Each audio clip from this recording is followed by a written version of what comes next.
بخاری یا بدماش یا شریف، یا آپ خود وہ اندازہ لگائیں. جب ہم آپ کو دکھائیں گے کسی بخاری میں کیسے ایسے کفریات موجود ہیں کہ رسول اللہ صلی اللہ علیہ وآلہ وسلم کو اپنی ہی رسالت پہ شک تھا اور وہ خودکشی کرنے کی انہوں نے کئی دفعہ کوشش کی ہے. نستجیر باللہ، اس بخاری کو کون شریف کہہ سکتا ہے؟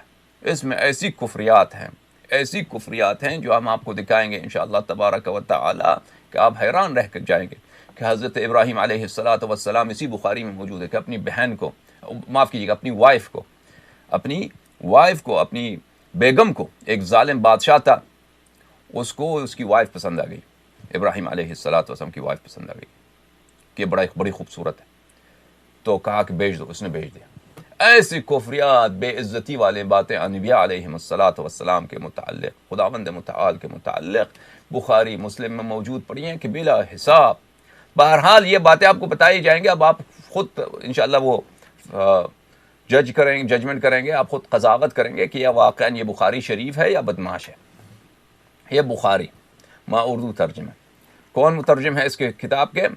مولوی امجد العلا، مولوی سبحان محمود، مولوی ابو الفتح، مولوی قاری احمد. چھاپے ادارہ اسلامیات لاہور کراچی پاکستان، ادارہ اسلامی لاہور کراچی پاکستان، اگست 2005 میں.